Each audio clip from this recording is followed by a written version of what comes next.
You're good. Okay, everybody, thanks for all of the candidates here for taking the time. I know it's absolutely the busiest time of each and every one of your all's lives.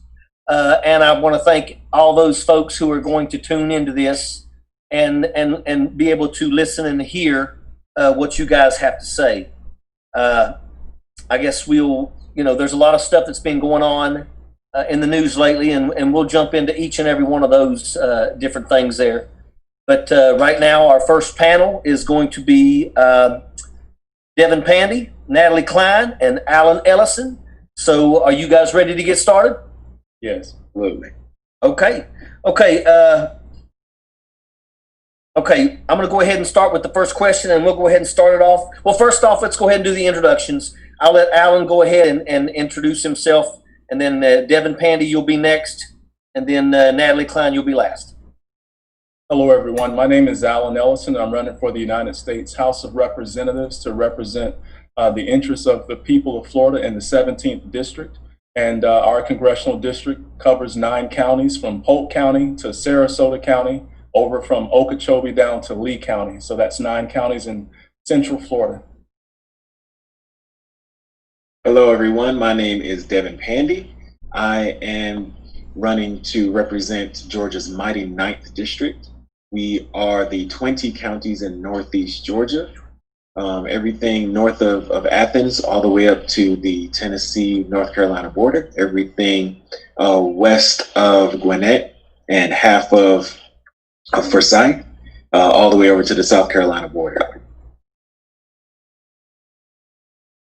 Hey everyone, I'm Natalie Klein. I'm running in West Virginia's 1st Congressional District. It comprises about 20 counties in West Virginia, going all the way down from the Northern Panhandle, following the Ohio River about halfway down, and then goes east and covers through Morgantown, West Virginia, and a couple counties creeping up onto the Eastern Panhandle.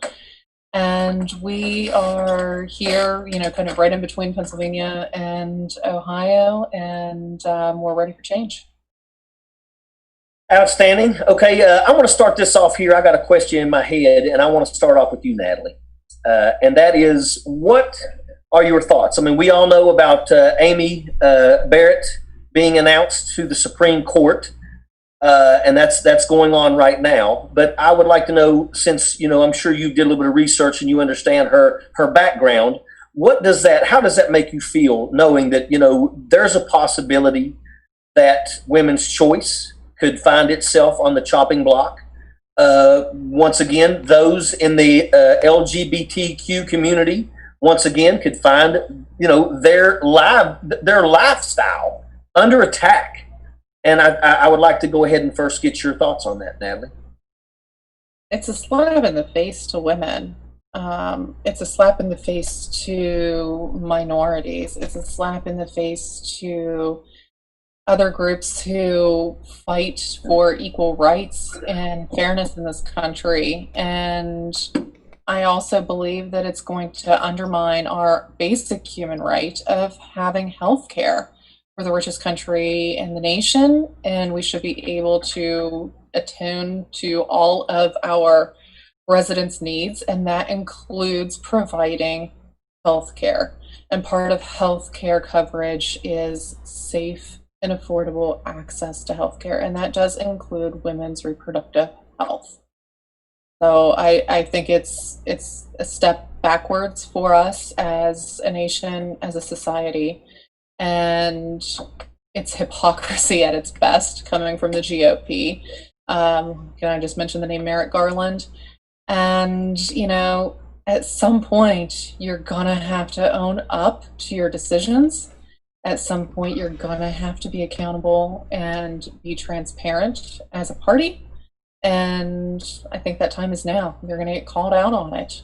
You push this through, and we're going to have to stack the courts. Not going to leave us with any choice. Okay, and that's one of the things I wanted to ask Alan next is, obviously if the Republican Party doesn't want to play by basically a rule that, maybe it's an unsaid rule, but that the next president would be the one to select the replacement for Ruth Bader Ginsburg. What are your thoughts, Alan, on? Do you think it's okay? Do you think we should do what we have to do to make sure, like stack the courts?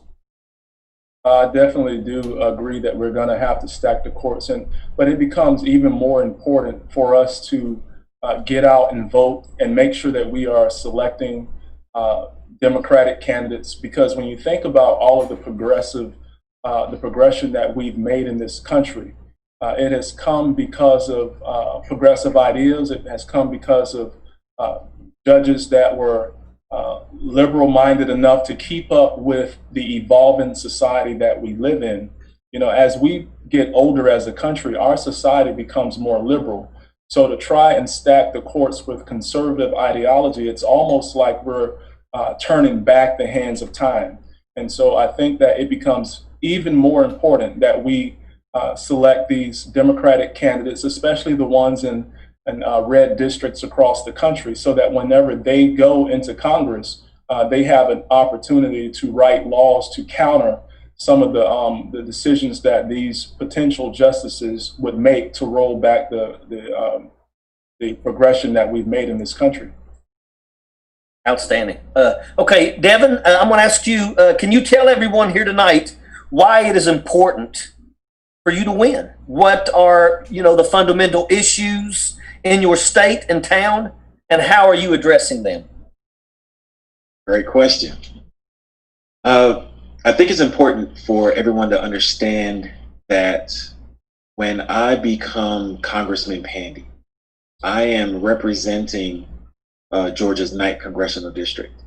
However, the legislation that I would be supporting or not supporting, voting for or not voting for, voting for or voting against, will directly affect the entire nation, all of us. And so getting those who think like us, those who are progressive, those who are looking not to revert back to any particular time, but those of us who want to move forward and to progress into bigger and greater things.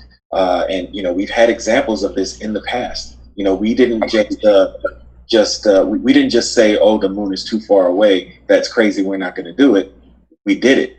We didn't say, oh, well, the earth is flat, let's not get in boats and explore the world. No, we got in the boats, realized the earth was round, and now we have this great country because of it.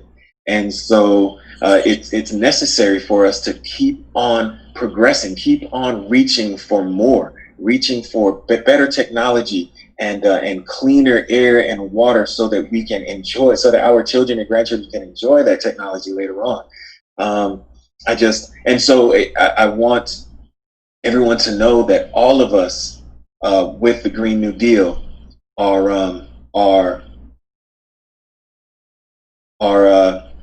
with the Green New Deal. All of us with No Dem Left Behind are looking to do just that. And so here's what I've done, and this is why it's important for me to win, because I'm not talking about enriching myself. I'm not thinking about my business's bottom line like most of our opponents are doing. What I am doing is I am making sure that we improve and increase the quality of life for every single resident of this nation. And that's why I have I am a candidate. I've never held office before. But so I didn't want to just tell everyone what I was going to do when I got into office. I wanted to show them what I could do. I've already created 2 pieces of legislation as a candidate. Tell me, when's the last time you've seen my opponent or any other candidate do that? And so we here at No Dem Left Behind, that is what we are all about. We are here to do the work, not for self-enrichment, but to ensure that our constituents lead a healthier, happier life. That's phenomenal. And I want to make sure that I take a couple seconds here and state, because we spoke about this before we went live, but everybody that tunes in on this, channel tonight or tomorrow, whenever they decide to take the time to watch it, understand that every single one of these candidates are the Democratic nominees. And each and every one of these Democratic candidates are running for Congress where the Democrats are in control.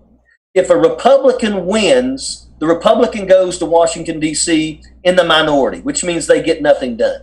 But each and every one of these candidates that we have on here today, if they win, they go to Washington, D.C., and they're in the majority, which means they have far more opportunities to bring capabilities back to their hometowns to be able to help their constituents. And that is something that each and every one of y'all need to make sure that you're hammering with every single person out there that's voting, because it's the math and numbers don't lie. And when you are in the minority, you're not going to get anything. But if you're in the majority, you get a word on what the purse strings. So that's just the way it is. So okay, now I want to ask you, Natalie, when and where can your constituents vote for you? And has voting started early in your state yet? Yeah, so absentee ballots, our state constitution requires that you fill out an application to get your absentee ballot. So you can still do that and get your absentee ballot. And they are sending those out now as we speak. So early voting has begun, or absentee ballots have begun. Early in-person voting begins on the 21st and runs the 31st. And we are really excited with the numbers that we're seeing so far, with ballots that have been requested, ballots that have already been turned in. About half of the requested ballots have already been returned to the Secretary of State's office. So we already know a lot of those are Democratic ballots. So we're really, really hopeful and excited to see a huge Democratic turnout. REMGES. Hey, Gary. Gary, please mute yourself. Okay, Devin, same question. Alan, same question for you. You're muted, brother. You're on mute. Can you hear us, Alan? Yes, okay. I was waiting, but yes, we have already begun the process of voting by absentee ballot as well. And one of the things that we're doing is we're reaching out to everyone. We're reaching out to the independents. We're reaching out to Republicans, because we feel that we are in an environment where a lot of Republicans feel like their party has gone way too far, and they feel like the president doesn't represent their interests and is only representing himself. And so one of the things that we're doing is we're making sure that every voter in our district understands that we have to make sure that people are going to Congress to represent their interests. And we're making sure that the voters understand that the current congressman has actually voted against the CARES Act. He's voted against the HEROES Act. He's voted against hurricane aid relief funding for the state of Florida. And we are the capital of hurricanes in the country. And so we have to make sure that people understand that whenever they vote, they have to vote for the things that's going to benefit their lives. So right now it's looking very well. We've actually gotten out an extra 100,000 votes, more than the actual total votes than we got in 2018. So we have seen a great deal of excitement and motivation, and we're doing all that we can to motivate that and inspire people to get out to vote. And it's all about messaging. So our message transcends party lines. We want to make sure that people understand that we have more in common than we have in our differences. And that means protecting Social Security.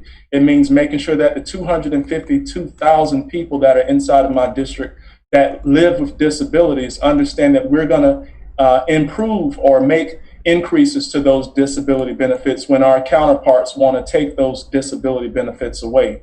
And the fact that we are losing so many people to COVID-19, a lot of individuals feel that leadership has failed them. And so we want to make sure those messages go out, that we have candidates, not just in our district, but across the country that are willing to be the voice that they need in Congress.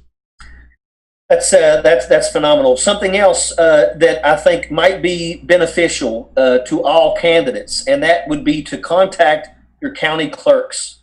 And the reason for that's because we saw what happened in Louisville during the primary, where they basically shut down all of the polling stations in areas of color, and basically only had one set up. And maybe it's not a negative thing to contact the county clerks and ask if they are planning on any polling stations not being open, so that at a minimum you could at least speak to your constituents and let them know that they need to know exactly where to go, so there's not confusion on election day.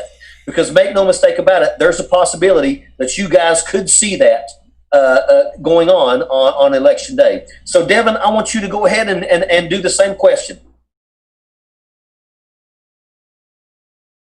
You're on mute. All right. You have to be smarter than the equipment that you're using. We started our early voting yesterday. Long lines all over Georgia. But people were proud. They were proud to be standing in line. And what I was hearing was that they are not going to allow the shutting down of polling places, the removal of voting machines, to deter them from voting.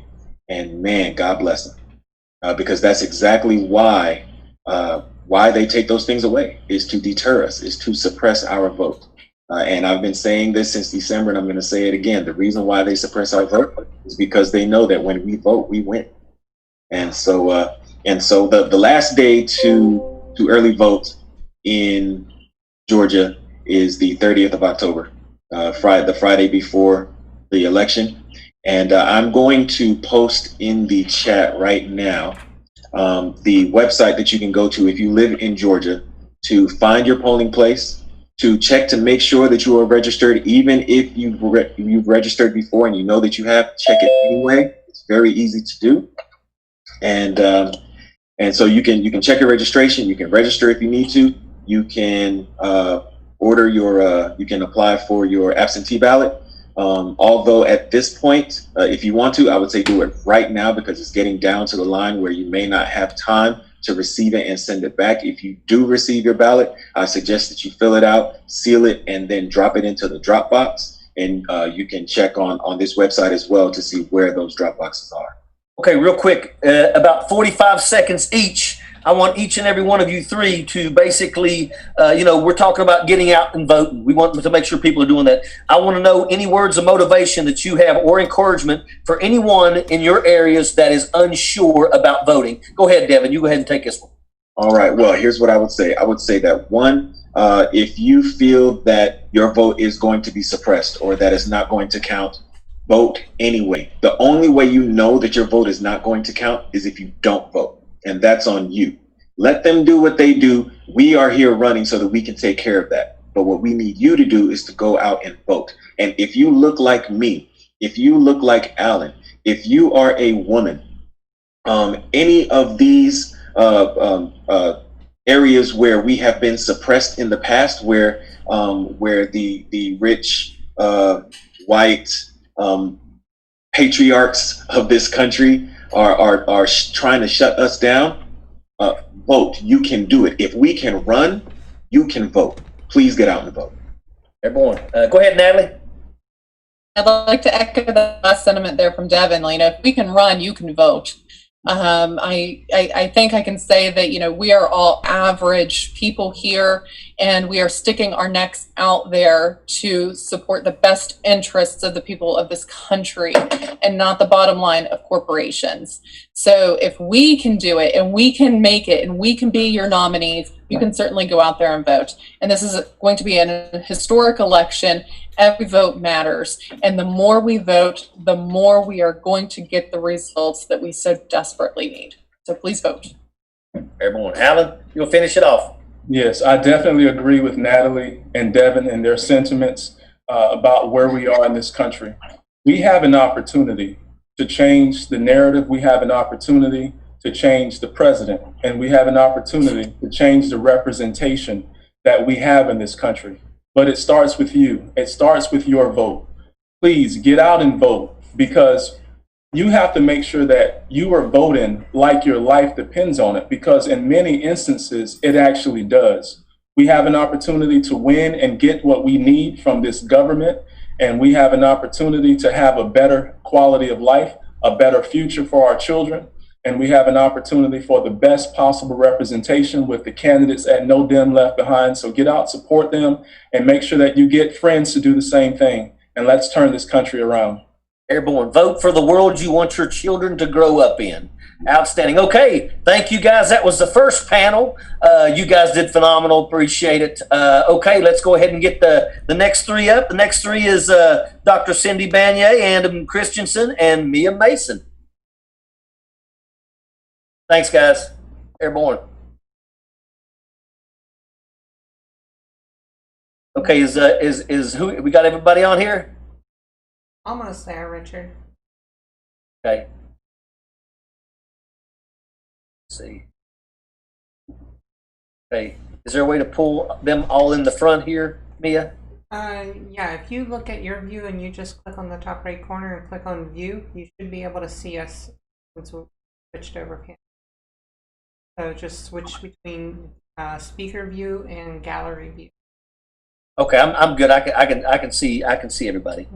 Okay, I'll go ahead here for the first question.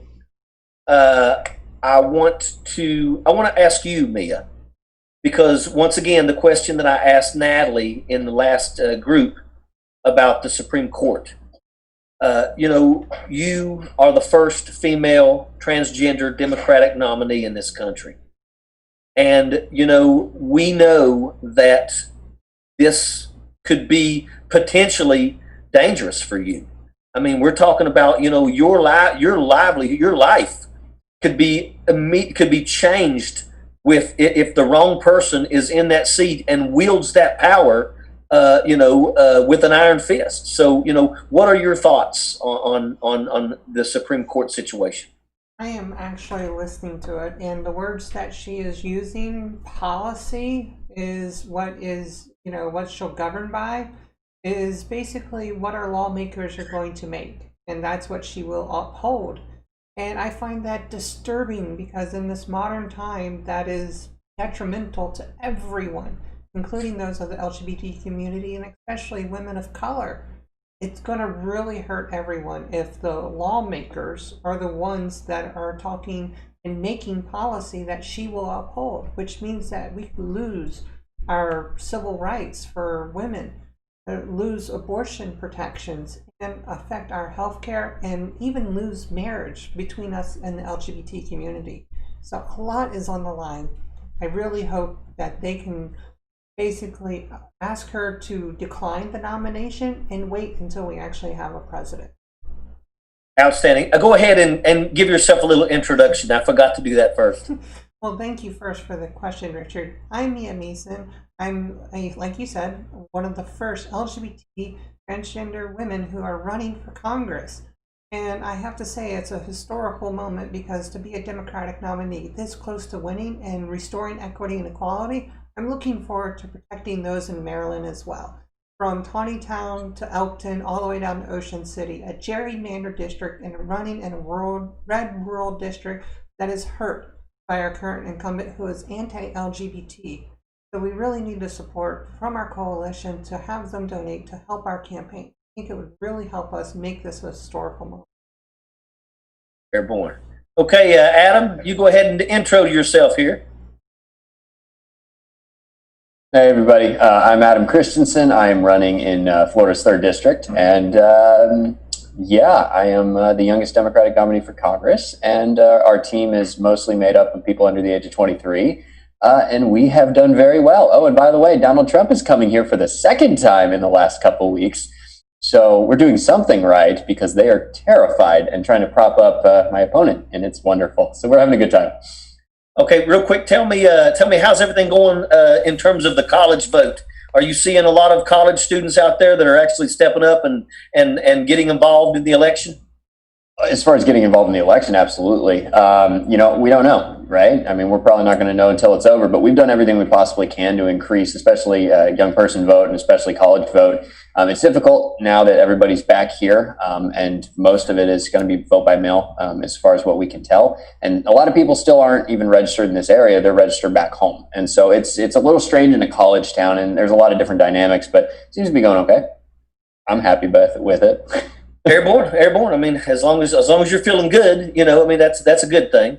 Okay, Dr. Cindy Banier, I want to go ahead. For a minute there, you looked like you had a GoPro on and you was doing cartwheels through your house. So she's finally sitting down in a chair. So go ahead, Dr. Cindy Banier. Go ahead and introduce yourself. Well, you know what? There's only 21 days left to the election. You got to be everywhere in order to win, right? Yeah. So that's exactly what I was doing. I am Dr. Cindy Banier. I'm the Democratic nominee for U.S. House of Representatives, Florida 19. I'm a mom and small business owner, and I'm fighting for our water, our health, and our community. And I actually just came from a debate from our local Democratic candidate for mayor, and I wanted to go and show her support in that, and it was so exciting to see her. We're hoping that she'll be the first African-American woman elected mayor of Fort Myers, and I'm looking forward to being the first evaluator elected to Congress, the first professional boxer, retired, elected to Congress, and one of only three other women of school-age children, mother of school-age children in Congress. And I think that these perspectives that I bring help to level me with the people, I'll say. Being the mom in particular. Being a boxer is going to help me take on those bullies in Congress. It's helped me take on the bullies here in Southwest Florida. And, Adam and I are both here in Florida, so Donald Trump is coming here on Friday too, and I think I'm going to have something to say about that. Airborne, outstanding. Okay, real quick, for all three of you all, I want to ask, how have you guys been able to encourage people out there, especially, for you two in Florida? That's a red state. How have you been able to encourage people, especially the Democrats, and in some cases, many Democrats who kind of are in the shadows right now, encouraging them to make sure that they're getting out to vote? I'd love to start on that, because one of the things that we've done in Florida that is historic is we have Democrats running in almost every single state race across the state House and the state Senate. And it's been amazing to see that. It was hard to do. It hasn't been done in more than 20 years.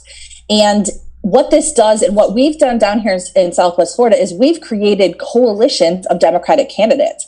We know we're being outraised by our opponents, but we are banding together to get our resources, to get our names out there, to let people know that we are here. And I'll tell you what, it's working. We have more Democrats voting than we've ever seen. Vote by mails are off the charts, and people are truly inspired that there are candidates who believe in fighting for them and are ready to go to either Tallahassee or Washington, D.C. and actually put up the fight against the big corporate interests that hurt our state so much. So people are ready to go. We're just out there. We are doing it. We are everywhere. And that's how we're going to win this race. And that's how we're inspiring Democrats and everybody across the state to get out to vote. Yeah, I think that, especially the numbers of the mail-in ballots, I think that's going to shock a lot of people. I think a lot of people out there that have really soured on Donald Trump have, they're using this opportunity to mail in their ballot so that they don't have to, go face these other folks. So you're spot on. Adam, same question. Well, number one, we got to make sure that people actually understand that these are winnable. And now this is something that in most places, most people have not realized that they are, and they've pretty much written them off. And what's been kind of cool, especially this year, I'll just take our race, for example. We were at a +9, and then we dropped it to a +7, and now we find out that we're basically a +4, and we still got 3.5 weeks left, and people are excited. So we've raised almost $150,000, and our average contribution is $20, which means we're completely grassroots funded, grassroots power, which means the only way that happens is if people are excited. And on top of that, we've made our race incredibly exciting just because we are holding people to account and we are able to actually shine a light on what has been going on in politics and do it in an interesting way that people can actually log onto and understand. And it feels different this year. It just feels like people not only care, but they want to know what's happening. And so we're able to actually provide that. And that's not something people have been able to do for a very long time. Number one, make politics interesting. Number two, make it fun. And number three, get people actually excited about the fact that if they win, things could change. And that hasn't happened. And I think most of us have realized that if we do those things, we're going to bring districts like ours, like theirs, way closer than anybody ever imagined. We got a shot. And so it's exciting. And we will see. Hey, Adam, I tell you, from day one, I always said, Adam's a ball of fire. So I tell you, I'm sure you're a I constituent. don't know if that's a positive thing. Well, that's a good thing. That's a good thing. That's almost at the level of punching people in the face like Dr. Cindy Banyai does. Yeah, Okay, I'm tiny. If you've ever seen me, I'm 130 pounds. I'm scrappy. I got There you that go. going for me. There you go. But, yeah. A lot of people like that. Mia, same question to you, but also, as the, first female transgender Democratic nominee, when I hear that makes me proud that, number one, we have somebody that has the courage to take on a fight like that. And to hear that, you're the first Democratic female transgender nominee, made it through the primary, that's something to be really proud of. So same question to you, Mia. Well, as a combat infantry person who has done a lot, including counter IED, I have to say we're winning this fight. If you take a look at our timeline and our history kind of repeats itself. The Democrat won in 2008, and here we are with, soon to be President Joe Biden, and here we are with me. And I'm looking to have every vote counted. We're looking right now at 6% return already on the ballots, and we're a third of the way to our win number. So we're still winning 2-1, sometimes 3-1, depending on how many ballots come back in. It's amazing. So what we've amped up and we've done is we've gone back out there to the communities. We've started dropping off more literature, putting it in the newspaper, sending out more mail, providing additional town halls because some of their economic positions have shifted because they've lost so much, including their businesses. And we want to make sure that we're taking care of our veterans and our workers all at the same time. And since I began, I won on my primary with vote by mail.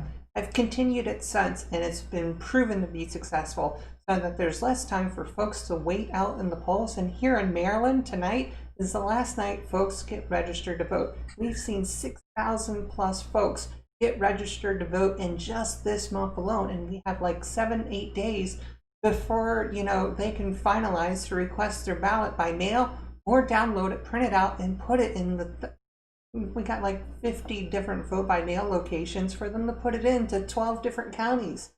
I mean, our district is huge, it's gerrymandered, but when you see the numbers like this come in every day at 11 a.m., it is amazing to see. So we're ready to pick up the phone to call them this Monday to make sure that, that ballot that's sitting on the counter or on the fridge, make it historical. Even if it's your first time to vote, you have voted now starting in 2020, and you survived this pandemic by proving to others that you voted. That's phenomenal. Okay, real quick, we know, obviously everybody has, overturning Citizens United, the opioid epidemic and things like that. But I'll go ahead and start with you, Mia. What is the biggest issue that you feel needs to be addressed in your hometown, in your area? Well, right now it's definitely healthcare. People are still choosing between their groceries and getting a prescription or finding that job that can provide them that healthcare. So being an advocate for that is super important, that we continue getting that lobby, the committee, and the bill passed so that we can actually provide them a healthcare plan that is affordable without their job being the requirement to get it. I think that is what they've been sharing with me as their story, and I want to make sure it gets shared on the House floor because it is super critical when you see something that says it is an actual bill compared to when it is maybe not a bill, and then what they actually are paying. And we want to be able to reduce those prescription costs so that it is also affordable for the entire family. This is probably the number one issue, regardless of what's happening in the other districts in our state. But on the Eastern Shore, this was the biggest issue that was in the top 3 of all counties. Yeah, I will tell you that, I was really pleased when Vice President Joe Biden actually spoke about lowering drug costs in this country, especially when we know how so many elderly people out there are cutting meds in half, to be able to make it from month to month. So same question to you, Dr. Cindy Banyai. I'm always going to say doctor. I have the utmost respect. That's a lot of education Thank right you. there, and I respect it. It was a lot of work. I'm not going to lie. Exactly. I had carpal tunnel in both my wrists as I finished my dissertation typing. Yeah, guaranteed. 3 days before my daughter was born. So Yeah. dedication. Wow. So yeah, the biggest issue in Southwest Florida is the issue that's kind of plaguing us all right now. And that's, of course, COVID. We happen to live in a state where Governor Ron DeSantis, he wants to just do whatever his best buddy Donald Trump wants him to do, which is pretend like COVID's not a thing. Now, unfortunately for us, this leads to continuously high positivity rates. We have, I think last time I checked, we have the 4th highest death rate in the world compared to other countries, and the state of Florida alone.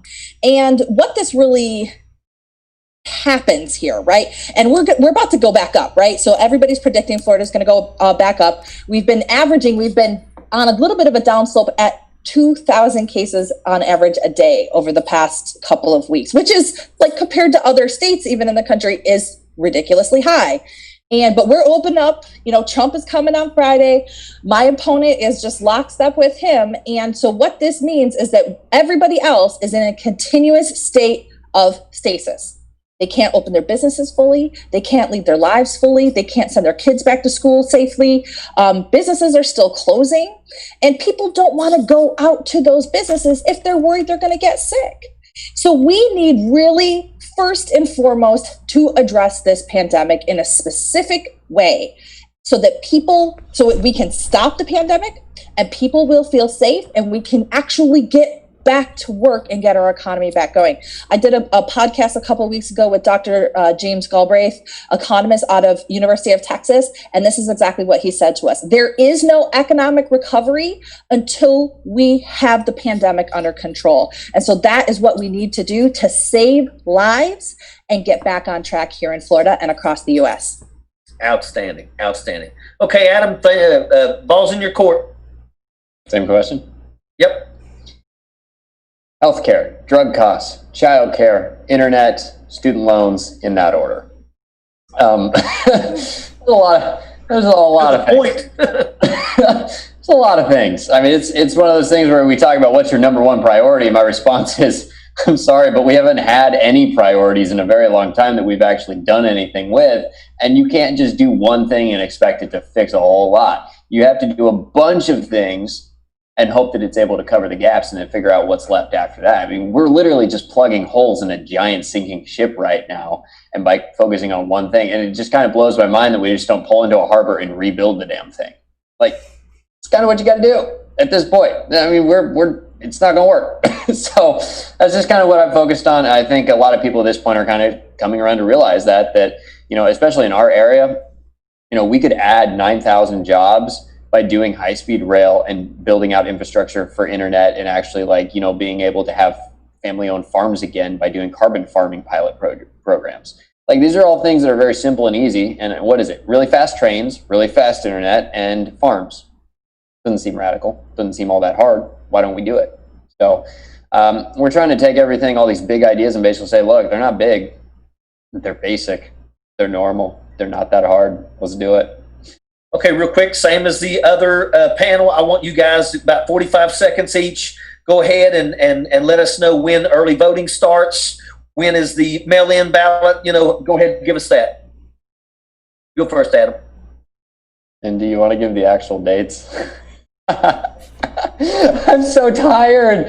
I have been focused on so many things. I don't know the actual dates for things. Well, it's for you guys are on the same state, so it's probably the same. So, Richard, I don't even know the date of today. I don't know what date. Okay. Well, Cindy, do you, Dr. Cindy Banyai, do you have those that info? Oh, I was muted. I was talking the whole time. October 15th is the first day of early voting. October 31st is the last day. So you could actually go to an in-person voting location and do your in-person voting there. Vote by mail, you can still register for that. For a little while longer. Vote by mails have already dropped though, guys. So we already have results coming in. We already have everybody registered to vote that is going to be able to vote in this election. We do want to tell you that in the state of Florida, you can take your vote by mail, you can drop it into one of the drop boxes outside the supervisors of elections in your county supervisors of elections office, as well as you can take it to any early voting location and drop it off there. If you do want to vote on election day, then you need to take that ballot, if you have that vote by mail ballot with you, and turn it in and get your day of ballot if you choose to vote on November 3rd. We, of course, want you to vote early. And if you're sending it by mail, send it as soon as you can get it so there's no delay. We want your vote to count. Airborne. Mia, in your area, same question. Well, Maryland has a lot of places, and every time they've made a change in the last month, it came out with a different link. So just bear with me, giving me an extra 30 seconds. We want people to vote by mail. Last day to register to vote is today. October 20th is the last day to request your ballot. And I'm telling you, miadmason.com/VBM will give you every voting location for the ballots where you can drop it off. Super simple. Early voting is October 26th from 7 a.m. to 8 p.m. to November 2nd. And that's miadmason.com/early voter. And then, of course, for election day from 7 a.m. to 8 p.m., it's miadmason.com/2020 vote. And I have to say, we have a lot of Trumpers out there who are going to probably do this red mirage thing. If you see voter intimidation, trucks blocking the parking lots, blocking the roads, or flag wavers and all this other stuff, please make sure that you get it reported, because that can lead to voter intimidation. If they cross that 100-foot line, and they're going to probably block it off maybe 1 or 2 blocks before the voting location. So be on the lookout for this. It's unlawful. So I think everybody needs to understand that. When Donald Trump is blowing the dog whistle and telling people that he wants them to go to the polling stations and watch. Obviously he doesn't really understand that the only people that are able to go and watch are vetted, they're approved.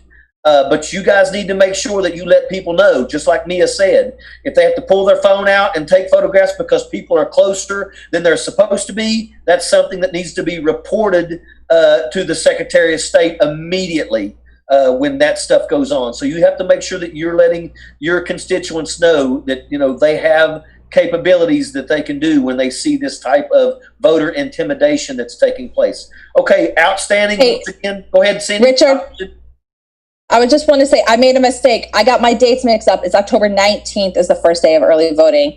I had the wrong date in my mind. I just wanted to correct that. This is why I asked you to do it, Cindy, because I dang it! So you knew I was going to switch that date up, but it's all good. It's all good. Okay, so just to give you a little idea, like apparently in 4 days I'm going to be 27, and I didn't even realize it was in 4 days. So that tells you just how tired we all are and how focused we've all been. So yeah, I'm going to be old. It's getting very upsetting. Well, hey, you guys got to keep going. You got to keep going nonstop until November 3rd.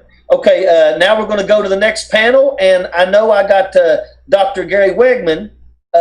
Who else do we have here?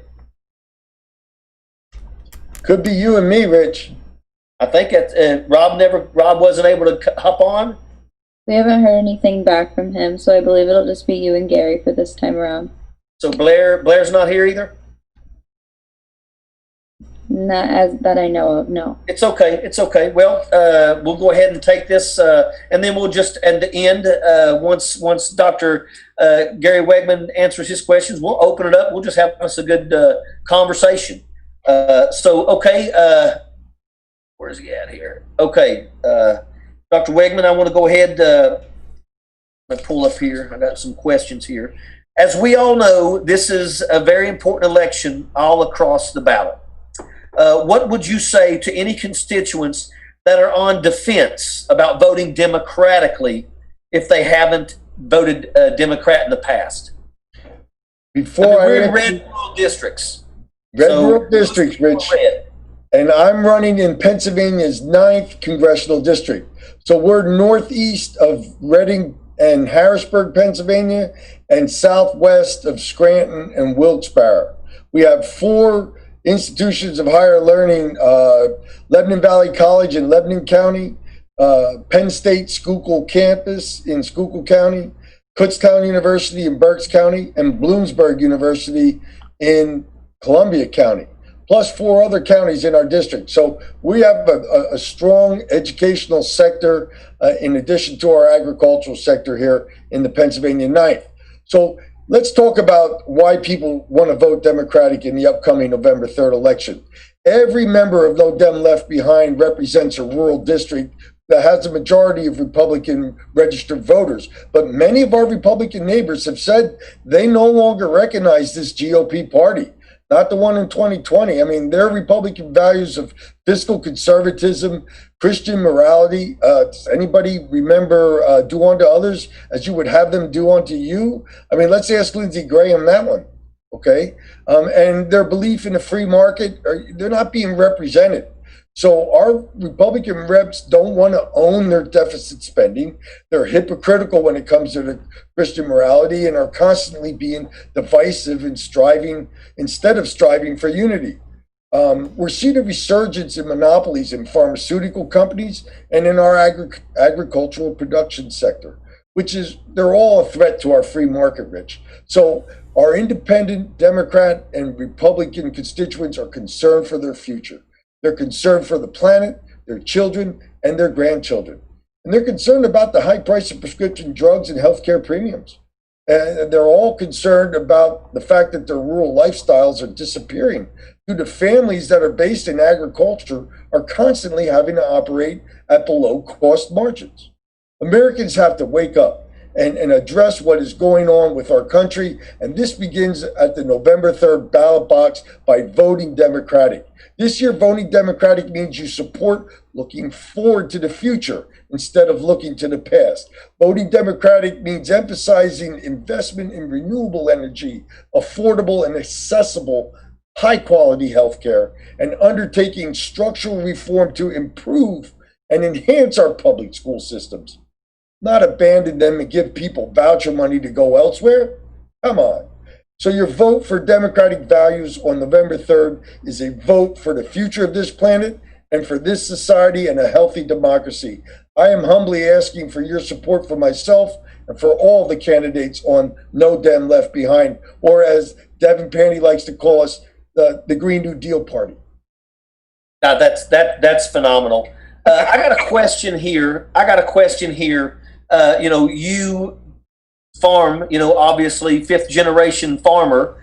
But one of the things that I was very proud of when I was a state senator is I made West Virginia the 29th state to become legal for medical cannabis.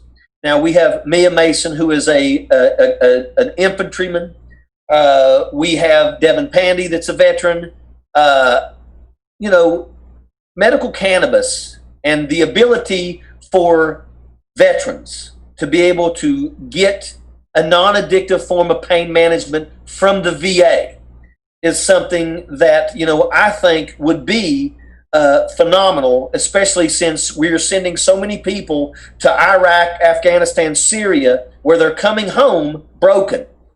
So, what is your thoughts in terms of medical cannabis? I'm not asking anybody here for legalizing marijuana across the board. I'm just talking about being able to help people that are struggling because it's going on all across this country, but also for the veterans that, have a hard time because when they close their eyes at night, they're seeing the faces of those that they lost while they were in combat. And I just want to kind of get, what is your thoughts on that, Dr.? Absolutely 100% supportive of this medication. And in fact, we got to start ramping up investment at the NIH to really research and find out what all these cannabinoids can do for helping people with some of the issues that they're bringing home with post-traumatic stress disorder and variety of other issues like the help that it provides for people with epilepsy and seizure disorders. Yes. So we've legalized medical marijuana in Pennsylvania, but I want, as a federal legislature, I want to take marijuana off the Schedule I narcotic list. Look, I prescribe Schedule II narcotics as a licensed practitioner of dentistry for over 37 years. The difference between opioids and THC and marijuana is very significant if we're talking about a 0.5% concentration of THC. So we need to take marijuana off the Schedule I narcotics, because here's where I'm coming from with this. We want to bring hemp production back to Northeast America. This is a crop that everybody can use, and all the markets are right here in America, and the farmers are having a hard time keeping the THC content below 0.3%. Come on, nobody's ever overdosed from cannabis that's grown in a garden. I'm not talking about what can be made in a chemical lab, but in a garden. And so we need to get back to intelligence here. Our war on drugs is an abject failure. We've seen broken societies in Central America because of the drug demand coming from North America societies. But when you talk about medical marijuana and our veterans that are coming home broken, amen, they need these medications. We need to provide it for them. We need to back it. The other states need to see the market success that we're having with our mental health issues with the use of some of the medical marijuana products in Pennsylvania and other states where it's been legal for some time. And because it's me and you here in the last bit here, I want to go ahead and pull Mia and I want to go ahead and pull Devin on, because they're both veterans. Yep. And I want to hear their thoughts on this as well. So you go first, Mia, and then Devin, you get on here. Well, medical cannabis is super important for our veterans. It's been proven that it helps them with their flashbacks, helps them with their lost memory, helps them calm down so that they can actually be an actual human being. Because, our military trains us to go do one thing: kill, kill, kill, support, support, support, get the mission done. And then when we come back and we try to do a regular job, 9 to 5 in a cubicle, it gets a little stir crazy that we're not running around up and down mountains and hills and doing PT at 6 in the morning and still waking up at 4 in the morning trying to think that we're not getting attacked. So we need something to calm us down. Medical marijuana is that capability to help our veterans and alleviate some things without getting OD'd on Zoloft and other prescriptions and pain meds that will really hurt us and change our mental stability. This is a simple product, and I'm with you, Gary, to make sure that we get this off Schedule I, and it's going to be supportive of everybody, especially if you can go into CVS and get this, just like you get Sudafed, I think it's really going to help everybody. Go ahead, Devin. Great. Yes. I'd like to point out that the things that we're given now, like Motrin and things like Motrin, tear up your gut. Percocet is addictive. There are so many things that are the things that we're given to heal us are causing more issues. You don't get that with medical marijuana. As Gary pointed out earlier, no one's ever overdosed on medical marijuana. And another thing to keep in mind is that hemp has over 25,000 uses. Yeah. Food, clothing, medication, so many uses. And it's a cash crop. We have to keep those things in mind. Now we're talking about bringing in money to our local governments, to our state. We're talking about jobs. We're talking about well-paying jobs. Come on, we have to think about this in a holistic way. Yeah, absolutely spot on. And Dr. Wegman, as a fifth-generation farmer, in West Virginia, they finally made the decision to hand out the permits to be able to grow in West Virginia. But the problem is that the average person that lives here that has land didn't get them.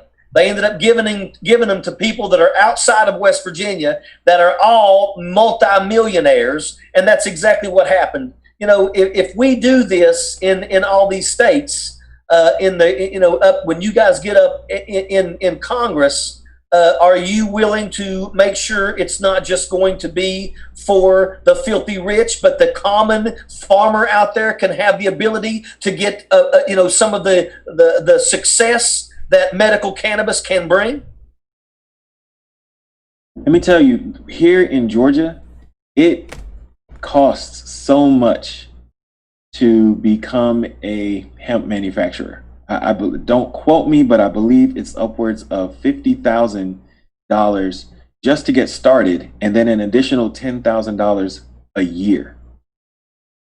How many farmers, how many family farms do you know can afford to do that?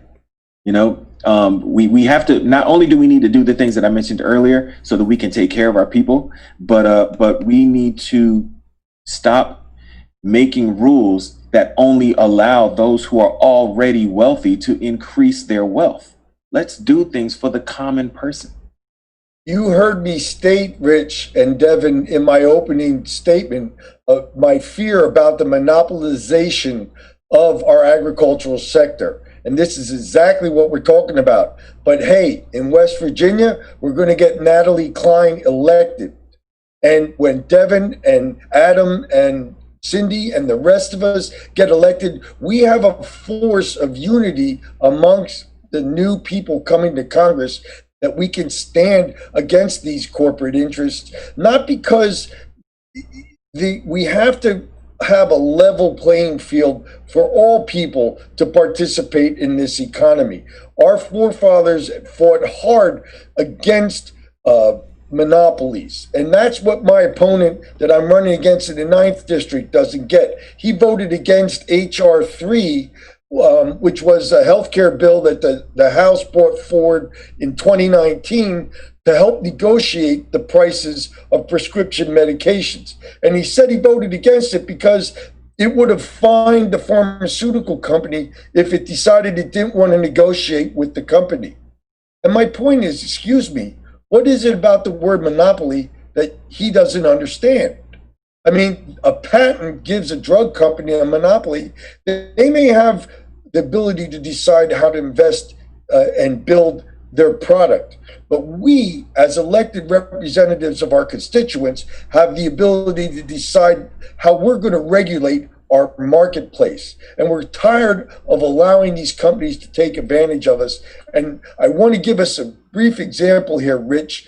Everybody has learned this new word remdesivir in the past 2 weeks because it was a cocktail medication, antiviral, given to our president when he was in the hospital, right? Remdesivir. What you probably don't know is that medication at the hospital cost $3,000 for one dose to that patient, okay? $3,000 for the one dose. Here's the bottom line. It costs the company $10 per person to make. $10 to make, but they get $3,000 at the hospital? And we're not talking about this? You talked about, Rich, about our Supreme Court nomination for Amy Coney Barrett, all right? What I'm seeing here is very telling to Americans, and everybody watching this program tonight for No Dem Left Behind needs to talk to their friends and family about this, because it's very telling that the people in our Senate can move so fast when they have an issue that concerns themselves, when they're concerned about something that affects them. And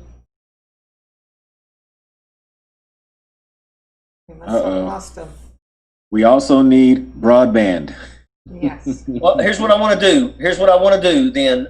Let's go. Are you there, Doctor? You're mute. You're on mute. Sorry, guys. I don't know why I dropped, but that was probably the Republicans in the Senate. They probably didn't like what I was saying there. But just to finish this up, okay, they can move real fast when they have a subject that concerns them. What about subjects that concern their constituents, like healthcare reform that we heard this president campaign on in 2016, but that we've heard people talk about for the past 10 years since the Affordable Care Act was passed. The Affordable Care Act was never supposed to be an end-all, be-all piece of legislation. It was supposed to be a starting point that got improved upon, but nobody works together down there. They're all in for partisan politics. So I support No Dem Left Behind because we're going to actually represent the people we're elected to be representing. Outstanding. Okay, I want everybody to get a closing statement. Starting with you, Devin. All right. I'm just going to say that my name is Devin Pandy. I am running in Georgia's 9th Congressional District. I'm your guy. And from this point on, in honor of my good friend Gary Wegman, I am starting the GNDC, the Green New Deal Coalition. All right, Mia. All right, well, everybody, we know what it takes to win. It is you and your community, your family, who has to vote. Doesn't matter if you're young or old. This has to be a family activity. I was with a reporter who was young today, who basically says that her mom and her go vote all the time, and then they realize that their grandmother, who came to this country, never got registered. So they got her registered, and they're all going to go vote this November. Together as a team, we can all do this. As a coalition, we can win this, no matter if you're in a red district or not. So our communities really need this to make sure that we're protected in every piece of legislation that we bring forward to support our communities. This is why you're voting for us. Help us in our coalition called No Dem Left Behind. Dr. Wegman. Thank you, Rich. Everybody needs to understand that elections have consequences. We're suffering right now because of what happened in 2016. We cannot allow that to happen in 2020. We need to vote out Mitch McConnell. We need to vote out Lindsey Graham. And we need to vote in every member of this No Dem Left Behind coalition because we have your back. I'm Gary Wegman from the PA 9th District and for the PA 9th District. Airborne. Natalie.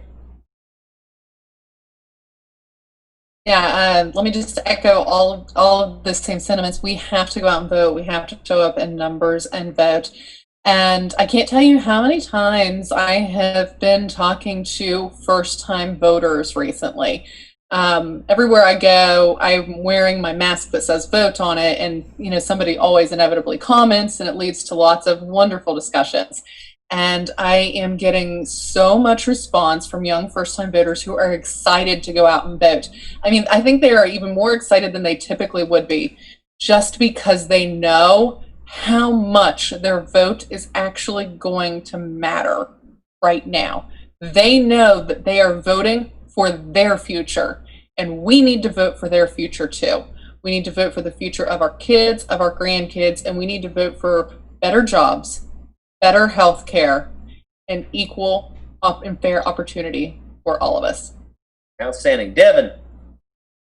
Well, I already went, sir, but I'll go again. Okay. Go ahead, Adam. We'll let Florida in the house. Adam. Yeah, my name is Adam, and I also get distracted by Devin's beard. I am Adam. I am running in the middle of nowhere, Florida, up in the north central portion that nobody's ever heard of, and yet it's a wonderful and beautiful place to live.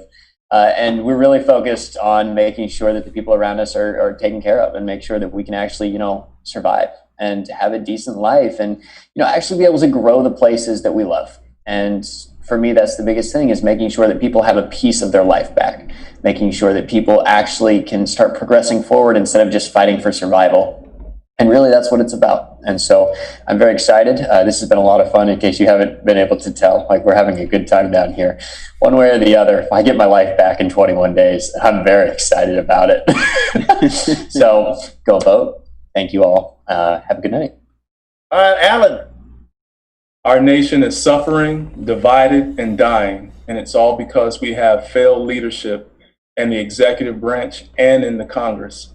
Right now, we have an opportunity to make sure that we can put leaders in place that will look out for the quality of life of all of our citizens in this country. But it is very important that you actually get out and vote this election like your life depends on it. And as you can see, Over 220,000 people have lost their life because of poor leadership. Let's change the narrative this election cycle. Get out and vote.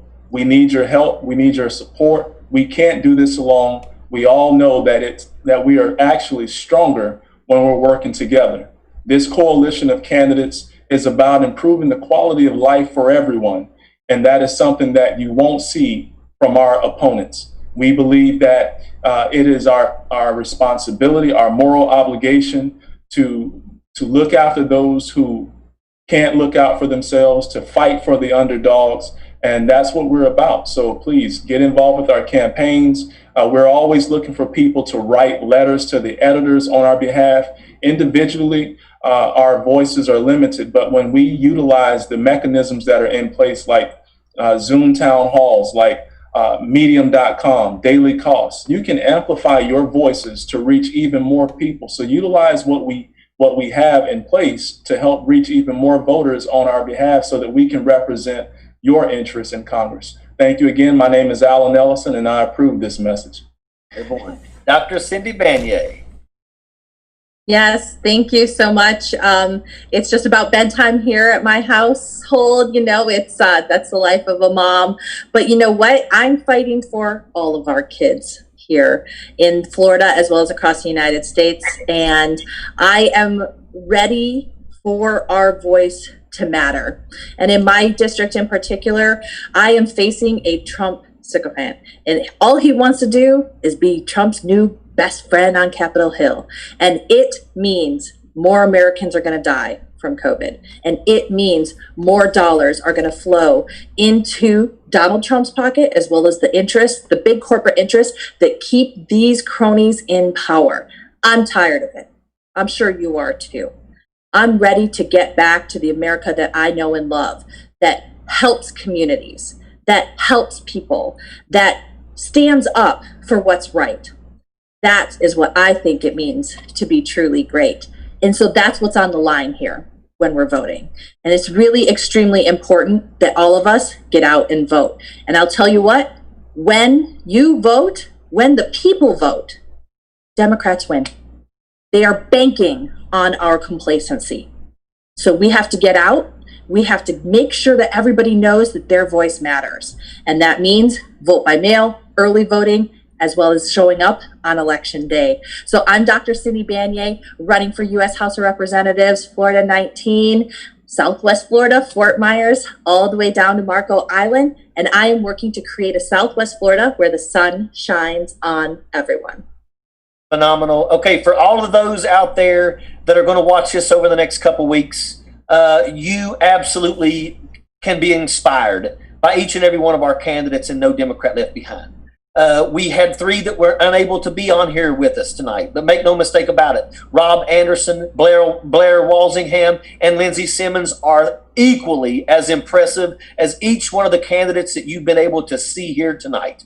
So make no mistake about it. Make sure that you're going to the polls. Make sure that you're registered. Make sure that the people that you know that are your friends and family, make sure that if they're registered, that they have rides to the polls. But make no mistake about it, we can absolutely have a revolution on November the 3rd, and we can take this country back. This is one of the best positions that I've ever been a part of. I absolutely love this. This is truly an honor. And I want to thank each and every one of y'all for your amazing answers for these folks that are going to watch this over the next couple of weeks. I'm asking everybody who watches this to go to NoDemocratLeftBehind.com. You still have time to donate to each and every one of these candidates. Every single dollar that you donate will go to a great cause, and it will count. Sappers clear the way, airborne all the way. Ooh. Share and donate. Oh. Thank you. Have a Thanks, Thank guys. you, everybody. Bye. Thanks, Richard. Everyone, you guys are awesome.